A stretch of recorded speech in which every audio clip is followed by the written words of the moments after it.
In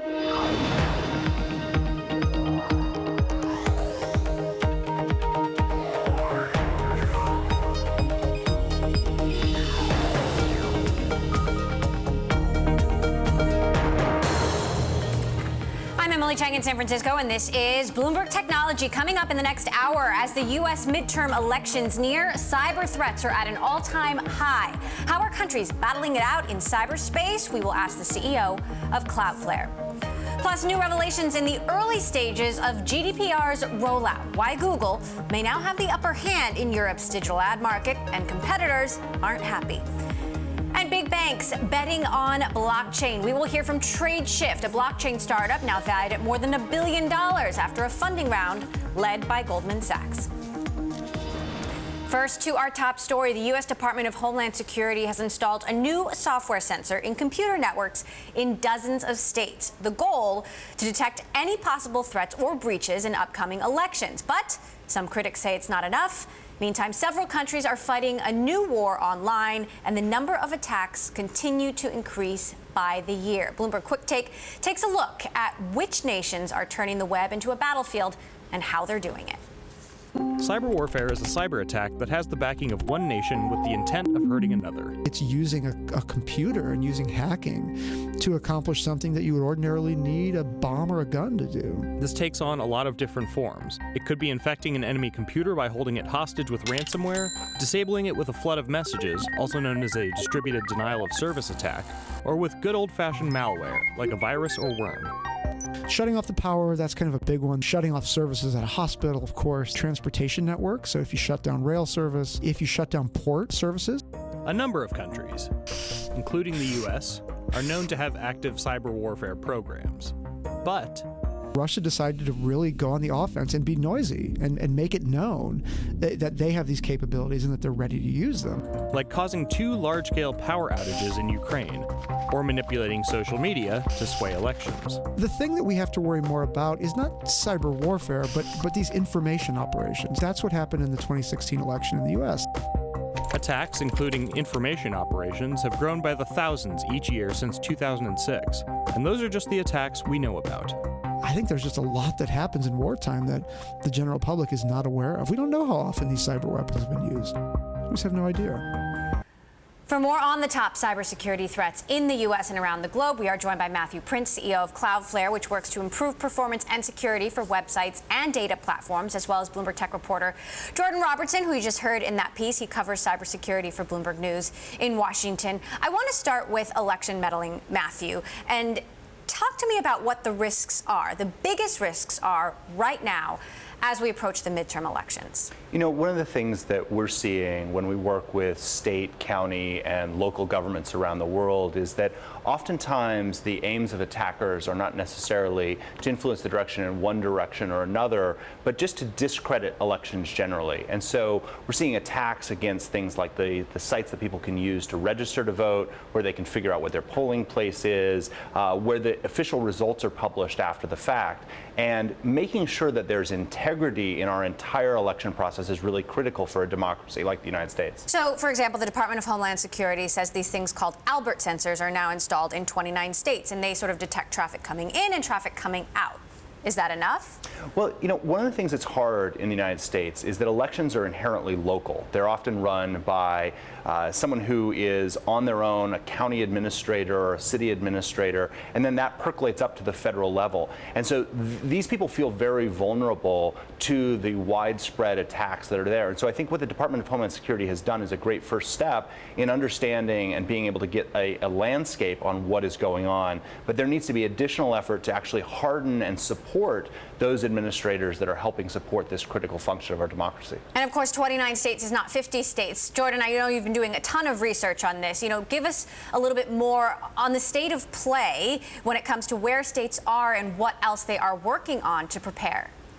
Sure. Yeah, as you mentioned, we had some reporting last year that, there were 39 states that were targeted by the Russians known to be targeted by the Russians in the 2016 election.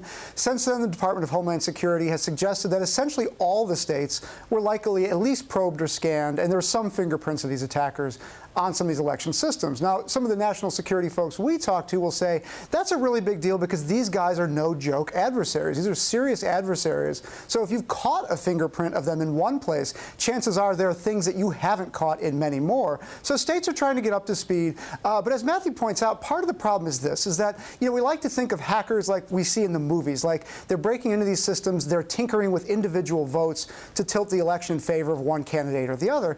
And what we've seen so far is that's not really what they're after. What they're really after is to disrupt things, like Matthew said, voter registration or even vote counting. Like one of the big concerns that national security folks have is that the tally, most counties and most states have upload sites where individuals who are responsible for the tallies at individual stations will go and upload results to the county level. Those are all data links that can be disrupted by hackers, and that's really what a lot of the folks in the national security community worry about, is that those links are disrupted and just the counting gets disrupted. Matthew, is Russia the only country we need to worry about when it comes to U.S. election security and election security around the world, or are there other countries trying to get in on this game? I think that if you think about who the adversaries of the United States are and who would benefit from undermining the confidence in U.S. democracy, all of those countries are trying to think about how they can potentially influence elections. And so we spend less time thinking about who the particular countries are and spending more time thinking about how can we support those individual state, county, city officials that are administering these elections. So we run something called the Athenian Project, where we give away Cloudflare's core service to state, county, and local governments in order to make sure that regardless if it's the Russians or the Chinese or some kid in the basement in Iowa, if they're trying to disrupt your election, we want to say we've got your back and we can help protect you and help you stand up for whatever it is that comes apart. What's pernicious about this is, again, it doesn't matter, as Jordan said, whether the attack pushes the election one direction or another. If we're worried about these attacks at all, it undermines our faith in democracy, and that's a lot of what the attackers are just trying to do.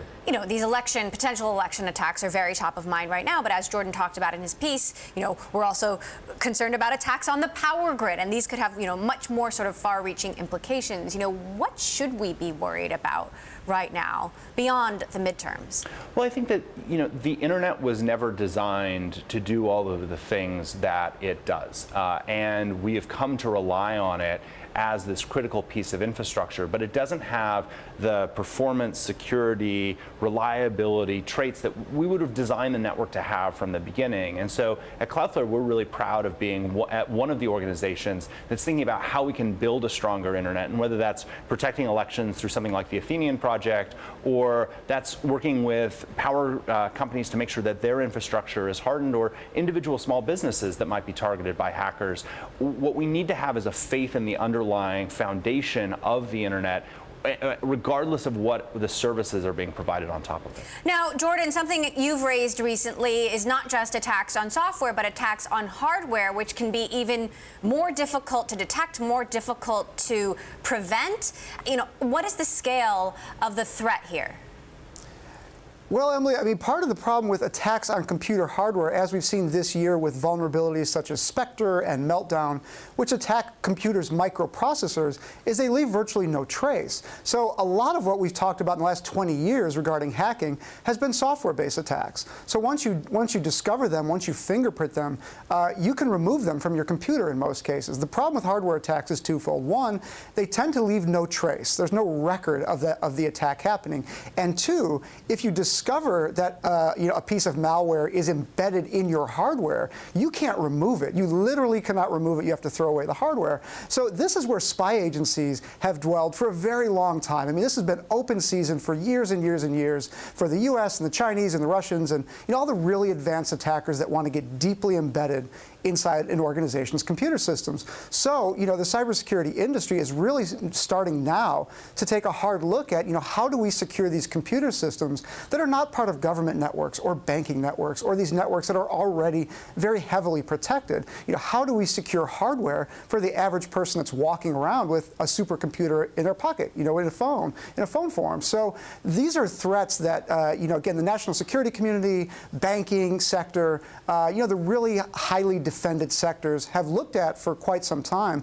But when it comes to the consumer space, the idea of a hardware attack is one that the security industry is really just now starting to grapple with, and there isn't an easy fix. So, Matthew, you've talked about how Cloudflare works with local governments. You've also signed a pledge not to help the U.S. government with offensive cyber attacks. That said, some would say, isn't that sort of your duty to your country to help the United States fight some of these battles around the world? Well, we do, and we help them protect themselves. We're selling the armor, not the bullets, in the cyber war, and so we work with large portions of the U.S. government in order to help protect the infrastructure, and we do the same with other countries around the world. Again, I think for a functioning democracy to work, you have to have faith in the institutions and that those institutions have integrity. And there's been a lot of criticism of tech companies that they've actually helped undermine a lot of that integrity of elections. And at Cloudflare, we're trying to do it different. We're trying to say, how can we actually be a part of the solution to make sure that whatever the institutions we have, whether those are election systems or the power grid or whatever it is, wherever it is in the world, that those things have integrity and that you can trust that they're something that you can believe in. All right, Matthew Prince, CEO of Cloudflare. Always great to have you here on the show. And Jordan Robertson of Bloomberg News, as always. Thank you both. A story we are watching, Alibaba is leading the purchase of 10% of the Chinese delivery service ZTO Express for $1.38 billion. Alibaba's logistics arm and ZTO will collaborate on everything from delivery and warehouse management to technology. Chinese express delivery has ballooned in the last few years alongside a boom in online shopping as consumers demand faster and more reliable shipping. Coming up, after the first full day of GDPR, the ad industry's fears about Google's domination are coming true. How the tech giant captured the largest share of Europe's digital advertising in just 24 hours next. And if you like Bloomberg News, check us out on the radio. Listen on the Bloomberg Radio app, Bloomberg.com, and in the U.S. on SiriusXM. This is Bloomberg.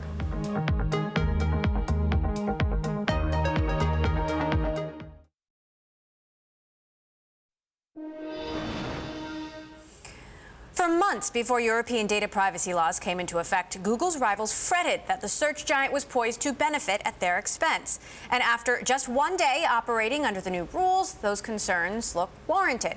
Google captured an even bigger share of marketing spend flowing through Europe's digital ad market on May 25th than it normally does. This according to a leading ad tech company.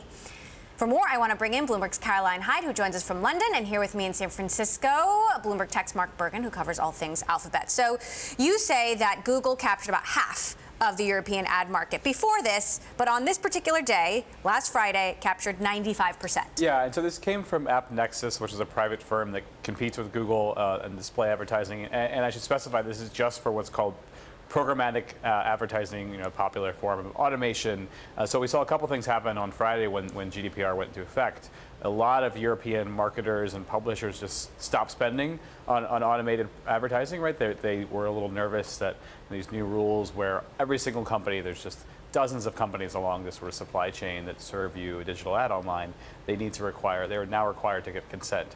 So a lot of them pulled back. A lot of them said, okay, we know that Google is in compliance and Google has enough money and lawyers, so we're just going to spend and we feel more comfortable spending with Google. There are also some companies that claim that Google was sort of shifting more dollars in that direction. It sounds like that's moved back towards an equilibrium, but I think it just demonstrates here the concern that these companies have that Google is just very powerful in this market. Right, you have a quote from one of them saying, anyone who says GDPR is a good thing is either a monopoly or a liar. I think that quote was anyone who's prepared, right? In the sense that there was this concern that there would be mayhem that struck on May 25th. And a lot of companies didn't know exactly what the future would hold. Now, Caroline, what are you seeing on your side? Because some U.S. publications are reportedly avoiding running ads at all right now, and some of them, as I understand it, are still unavailable in Europe. Yeah, in some ways, it's incredibly frustrating. Say I was a loyal reader of the LA Times or the Chicago Tribune, I still cannot access those websites because they've just decided to step back from the huge market of the EU because they're worried they're not compliant with GDPR. But also, rather relievingly, I mean, it's a rather nice experience when I perhaps go into the Washington Post or the New York Times because they're not targeting ads at me at all. Instead, they're only running adverts for their own offerings. So Washington Post only advertises other parts of the Washington Post or potentially some of their videos. Similar for the New York Times. And USA Today hasn't got a single advert up there whatsoever. So in a way, as a user, it's either I get nothing or indeed a rather more pleasant experience when going onto these particular websites. It really is showing who is ahead of the game and who is really rather nervous. So you've got a quote, Mark, from publishing groups saying Google is effectively putting a gun against publishers' heads. This is a flagrant abuse of their dominant position. Is this an opinion that you think is going to be mitigated in the coming days? Yeah, I mean, you see that exact point where some publishers have opted, okay, we're not going to serve any personalized ads. And that's been the concern from a lot of these publishing groups, is that Google did not give them adequate time and is not to prepare in advance. I think it just, again, speaks to the fact that Google and Facebook dominate the advertising market. There's some dispute about how Google is sort of identifying itself as the controller of the data. These publishing groups say Google is saying we need access to the data in order to do things like detect ad fraud or to improve our ad products. The publishers are just saying this is a land grab. I think that Google has been working behind the scenes, as with Facebook, especially in the EU, around the antitrust issues to mend their relationship with publishers. I think that's gone a pretty far way. I think Axel Springer, which is a large German publisher, has been the most vocal in the past, and we haven't seen them kind of come out and say something like Google is crooks. This is not coming directly from the publisher. This is coming from trade organizations whose job is to punch up. Now, Caroline, meantime, an Austrian privacy activist has filed $8.8 billion worth of lawsuits against Google and Facebook for not going far enough in their GDPR compliance. And at the same time, it sounds like regulators there are saying we're not going to be too stringent about enforcing this, at least at the beginning. Yeah, fascinating what Max Schrems is doing. He's, of course, an Austrian privacy advocate, and he's saying, look, you can't have a catch-all in terms of policy coming from Google and Facebook. He's had not one but 4 lawsuits aimed at the various parts of Facebook, which is WhatsApp and Instagram, and indeed Google as well, saying that you can't just have one box to tick, and if you don't agree to the privacy, then you can't use our offerings at all. So there's an issue there, and clearly potentially some rather strict legal ramifications for the giants. But if you're a small to medium-sized enterprise, there was a lot of fear going into the 25th date, the GDPR date, that maybe you wouldn't be compliant. And this is what the regulators, particularly here in the UK, the ICO, the Information Commissioner, really has been trying to say, don't worry, we're not after you. We're not going to suddenly start ramming fines down your throat. In fact, overall, she's saying small businesses which did not make extensive use of customer data would not come under closer scrutiny. They're aiming at the bigger companies. They're aiming at Google and Facebook, who have had the duopoly strength to be able to put a lot of lawyers into this. They're where the fines are going to be aimed at. She says, in particular, if they deliberately, persistently, or negligently misuse data. This isn't if you've just perhaps slightly misread or underprepared. All right, Caroline Hyde for us in London, Mark Bergen here in San Francisco. Thank you both. We'll continue to follow. Coming up, last year, for the first time ever, New York City surpassed San Francisco on a key metric for VC funding, total number of dollars invested. We're going to hear from Eric Hippo of Lara Hippo Ventures about why New York is catching up to the West Coast. This is Bloomberg.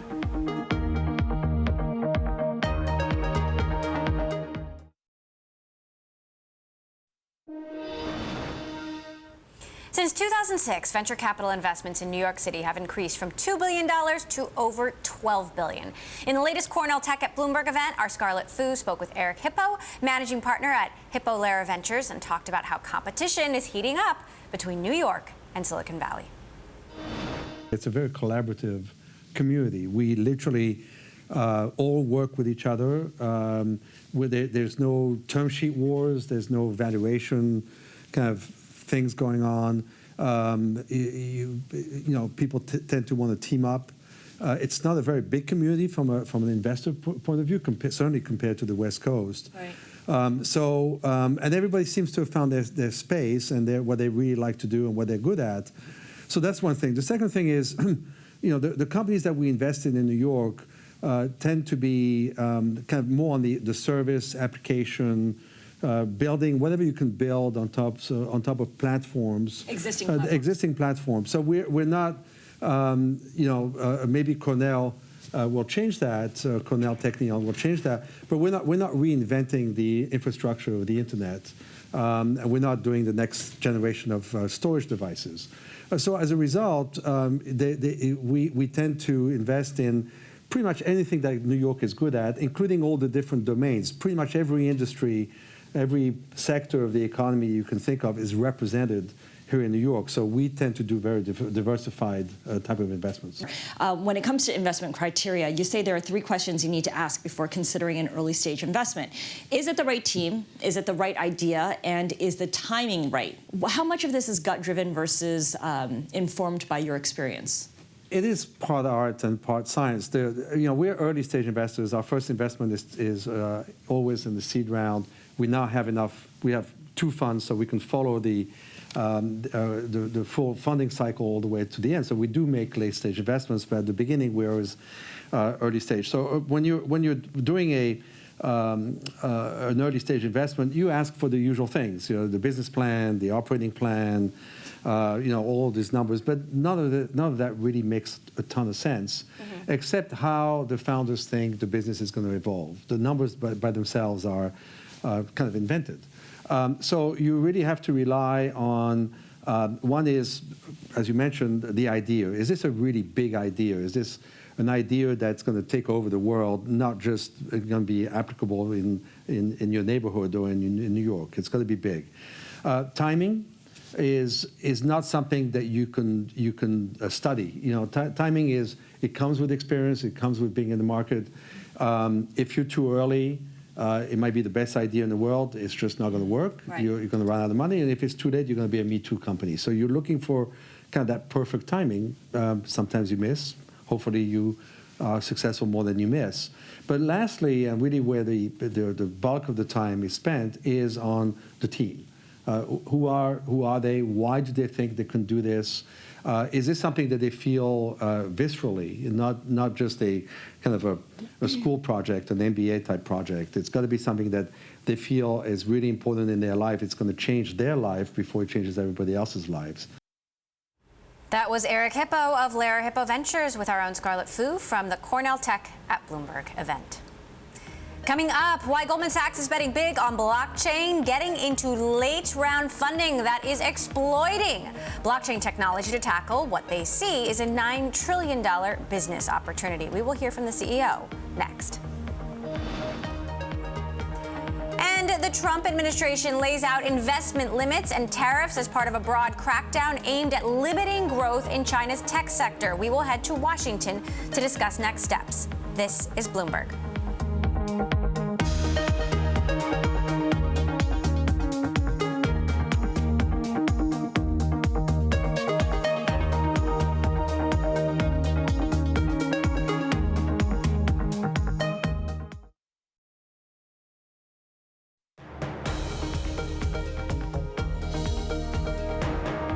This is Bloomberg Technology. I'm Emily Chang. Supply chain payments company Tradeshift has announced it is raising $250 million in Series E funding led by Goldman Sachs and PSP Investments. The new round brings Tradeshift's total funding to more than $400 million, valuing the company at $1.1 billion. This comes after the company launched a new service enabling blockchain-based finance. Tradeshift is basically a cloud platform for the supply chain. They describe it as Salesforce for the supply chain that is now offering a more transparent blockchain-based payment solution. Joining me now with more details, Tradeshift CEO Christian Lang. So basically what you do, as I understand it, is you utilize blockchain to record all transactions in a sort of public ledger, which ensures more transparency in the supply chain process. Can you give me some specific examples of why this could be so transformative? So I think if you think about supply chains, they're very complicated. They have many different partners working on a single product, typically multiple tiers down. So what we do at Tradeshift is we provide our customers with an end-to-end cloud platform to run everything that happens in your supply chain. Now, for a lot of scenarios, they actually need to collaborate with third parties or multi-stakeholder ecosystems where blockchain is a really good fit.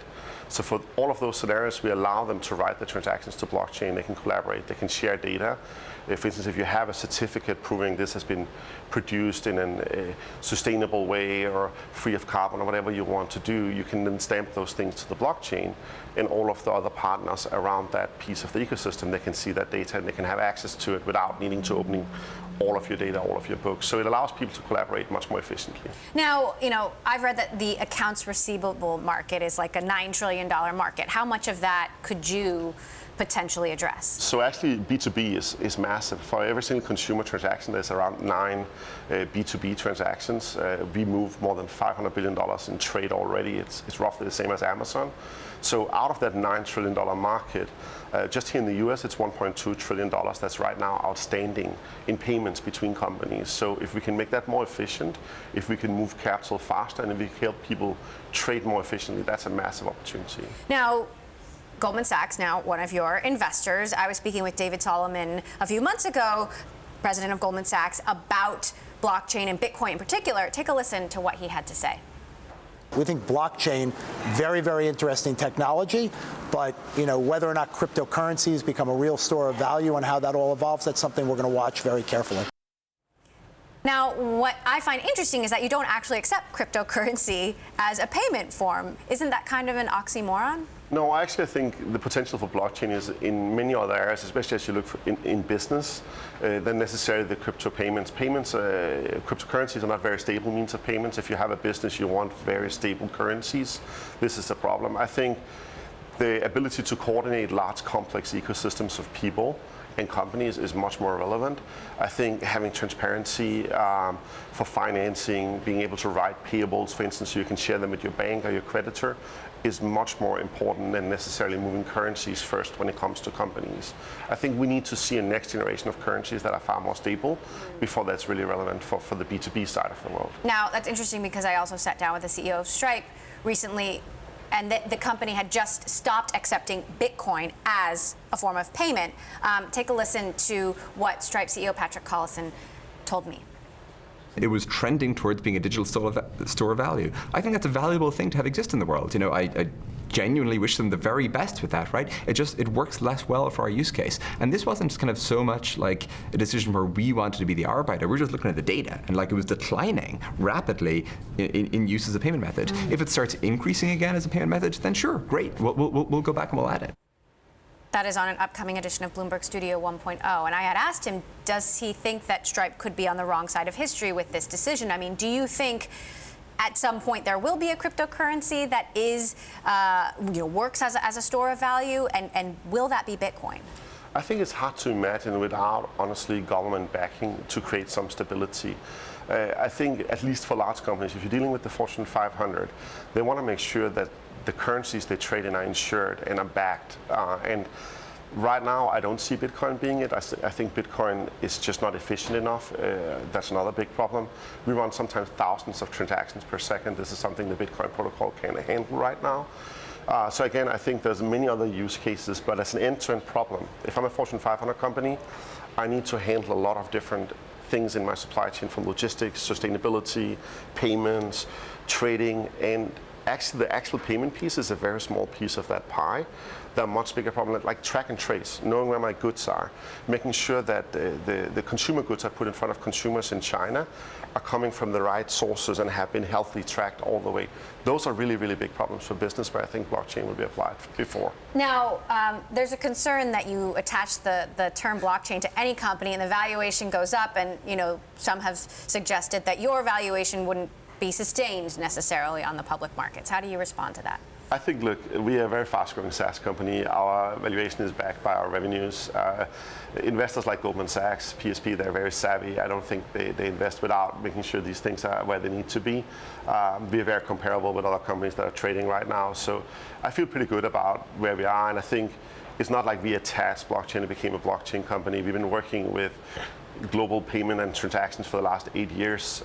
We have a very long track record of doing this. So it's not like we merged yesterday and just attached that, and our trade volumes are already, I think, if you look at the trade we do, it's bigger than Ethereum and Bitcoin combined. So I think we're not just like very quickly arriving on this. This is something we've been doing for a while. What kind of competition do you have? So I think in our space, it's not a massive amount of competition. I think we started early and we saw an opportunity in the market to really connect the dots in supply chain.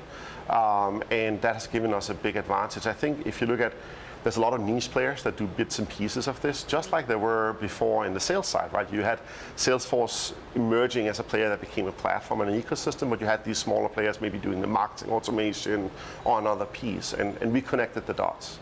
So what else do you think blockchain will really revolutionize? I mean, payments is one thing we talk about a lot. Yeah, so I just mentioned, I think track and trace, and that sounds trivial, but it's a massive problem for companies. Integrity of goods. If you look at something like customs, cross-border customs, it's a huge area.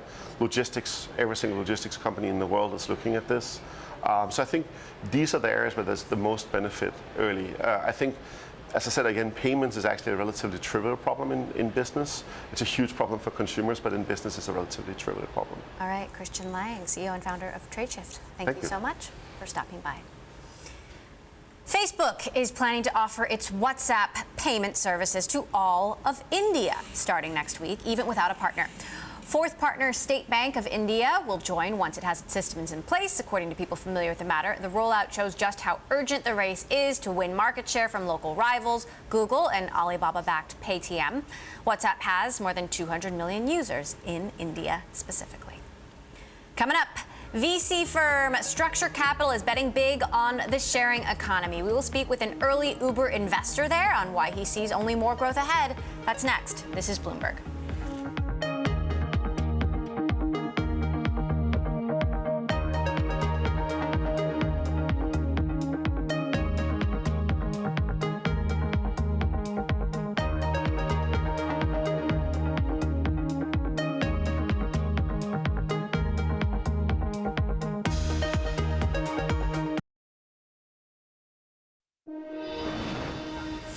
Over the last decade, shared economy services like Airbnb and Uber have transformed how many of us live. According to the Brookings Institute, the sharing economy is estimated to grow from $14 billion in 2014 to a whopping $335 billion by 2025. So it's only getting bigger. Mike Walsh was an early investor in ride-hailing giant Uber. His venture capital firm, Structure Capital, continues to bet big on companies that are pioneering the shared marketplace. Mike Walsh joins me now. So obviously there are a lot of funds there. There are a lot of funds who are betting on the sharing economy. So what is your competitive edge or your competitive strategy here? Sure. We focus on, we call it underutilized assets. So it expands a little bit beyond the sharing economy. In the sharing economy, we've got two areas of focus. One are products and goods, which we think can be used more efficiently, and then skills marketplaces. We're in about 140 of those companies as early investors, so we've learned a lot about how to run them efficiently and grow them in different cities, et cetera. Additionally, we're very founder-first focused because we've all run companies and we've all had bad experiences with investors. So we take a lot of that experience with us to focus first on the founders and their mission, and then everything else falls into place nicely. That didn't necessarily work out so well with Uber. Uber is interesting. So I invested in Uber when I was running my company, Leverage Software. It was an angel investment, and the company is doing amazing things, but that's one that that was not a fund investment initially. The way that I started the fund was I took a piece of the Uber stock, my personal stock, and was able to use that as a marketing tool to grow the fund. But we had very little influence and impact in Uber and early on because it wasn't part of the fund. So obviously Uber still has a lot of potential, new leadership, a $70 billion valuation, and at the same time they have pulled out of markets around the world or struck deals in places like Russia, in places like China, in places like Southeast Asia. And so the scale may not be what people envisioned it could be in the beginning. They've also halted their self-driving tests in Arizona. How big do you think Uber can really be at this point? It's still a $62 billion value in the last trades that were done and continues to grow very rapidly. But is this a $500 billion company or a $100 billion company? We don't know. We'll see. As I pointed out, we were the first. I was one of the first investors, and we invest for a couple of rounds, and there aren't many $100 billion companies. There are many. We still own a lot of the stock, because many of the analysts and insiders are thinking about it as a $300 or $400 billion company. So, what other sharing economy opportunities do you see out there? We're in a bunch of real estate companies that are leveraging the assets more efficiently, whether it's a commercial or a residential asset. For example, we're in peer space, which allows you to rent a space by the hour or by the day, and they're growing very rapidly. So for off-site meetings and film shoots or cooking shows, there's a huge market opportunity there. We're early investors in WAG, which is, and obviously hotels for dogs. No, this one. Hotels and walks for dogs. Yeah, walks and overnights. Okay. Growing very, very rapidly. And also Uber for kids, right? Yeah, we're in Kango, which is like Uber for kids. They've got a more rigorous process for verifying drivers and fingerprinting. So for parents, I think it's a more comfortable experience, and they can actually have young kids in the car compared to. So if you think about this $300 billion potential explosion in the sharing economy, what's the majority of that going to come from? I think it's the two areas. One, or the freelance economy is growing very rapidly, so skills marketplaces are going to continue to grow. And the two primary targets for that are millennials who want more flexibility in their working environment, so that could be professionally or even on the consumer side, like dog walking, and also baby boomers who need to supplement their income. Okay. And then on the other side, I think that on the real estate side, for example, the owners and landlords are beginning to realize that they can actually drive significant income, and millennials like to travel in these types of experiences. All right. Mike Walsh, Managing Partner at Structure Capital, thank you so much for joining us. Appreciate it, Emily. Well, Facebook is facing an expanded class action lawsuit for discriminating against older job seekers. The Communications Workers of America alleges Facebook's algorithms direct more ads to younger workers, filtering out older candidates. Companies like Amazon and Cox Media and T-Mobile were among those who used the filtering tools. The union also alleges that even Facebook used the age filtering to find its own employees. And in deal news, KKR has agreed to buy BMC Software, an information tech management provider. Terms of the deal were not disclosed. BMC is owned by a group led by Bain Capital and Golden Gate Capital. Those firms took the company private 5 years ago for $6.9 billion. Coming up, President Trump said he is moving ahead with plans to impose tariffs on $50 billion worth of Chinese imports and curb investment in sensitive technology. What does it mean for global innovation? That's next. This is Bloomberg.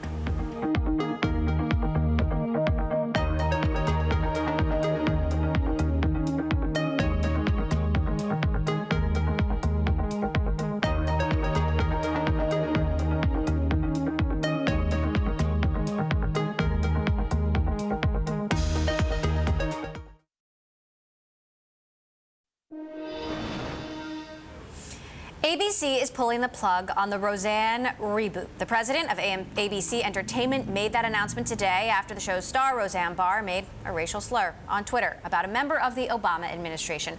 Barr later apologized for what she called a bad joke about former Obama advisor Valerie Jarrett. Disney CEO Bob Iger tweeted, "There was only one thing to do here, and that was the right thing." Ahead of another round of trade talks, the Trump administration laid out a timeline for imposing tariffs on $50 billion in Chinese imports. Tariffs of 25% will be applied to goods containing important technologies, including those related to Beijing's Made in China 2025 development program. For more, I want to get to Sarah McGregor, head of U.S. economic policy coverage for Bloomberg News in Washington. So, Sarah, tell us exactly what this means.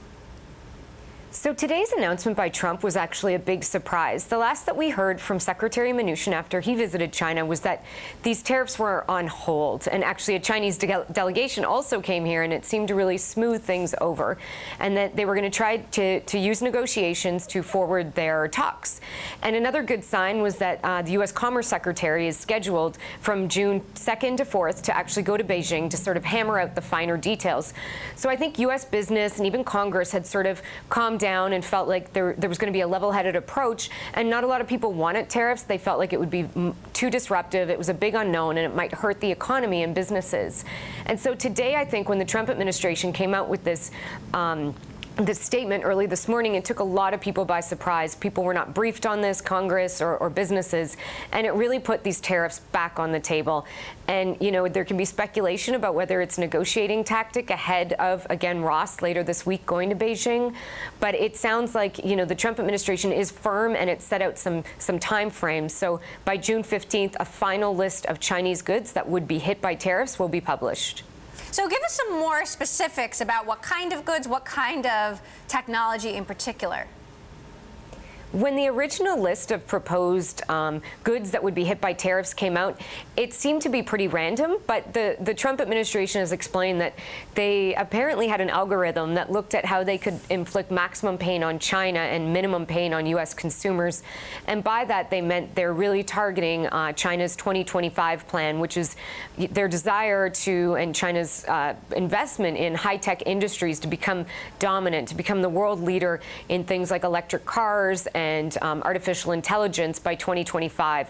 And so it sort of had some odd items on it, like certain dental products or flamethrowers, but it also had other items that were apparently going to hit China pretty hard. We don't expect that list to change in its final form too much. There might be a few things added and taken away, but again, I think that they believe there was a formula to it. And this is just the $50 billion in proposed tariffs that we're talking about now. Since then, the Trump administration has said there might be another $100 billion in tariffs they could impose. So that's a whole other beast that we'll have to look ahead to as well. Talk to us a little bit about the role that ZTE, the Chinese telecom provider, is playing in all of this. This is a company that the administration sanctioned, and then President Trump said he was going to compromise, and members of Congress were not too happy about this. What is the role that ZTE plays in this sort of evolving negotiations here? Yes, it's important that you brought that up, because I think the timing of today's announcement, a pretty hawkish statement, a reminder to China that tariffs are on the table, does come after last week. As you said, the Trump administration said it was going to ease these sanctions on ZTE. The administration has tried to divorce ZTE from the trade talks, but they are linked. China asked as one of its requests in these trade negotiations that Trump actually ease those sanctions. They crippled the company, and it's got 70,000 employees. It's a big company. So, but in doing that, Trump actually got a lot of flack from Congress, especially, who said, you know what, you're backing down here, you're bending to China, and this is a national security threat. This company broke sanctions laws, so how can we even do business with them? And so today, again, taking this hardline approach with China, it does beg the question if the Trump administration is actually just sort of flexing their muscle and saying, you know what, look at, we are going to be tough after all this criticism from the ZTE deal. And just the second part about timing is that the list that will be published on June 15th of the tariffs, it will come after this North Korea summit that appears to be going ahead between the North Korean leader and Trump himself, June 12th in Singapore. So you can see that that sort of, in a way, almost strategically timed after the summit. The U.S., of course, would need China's help if there is an agreement with North Korea, and so they'd want to have China in their corner if that looks successful.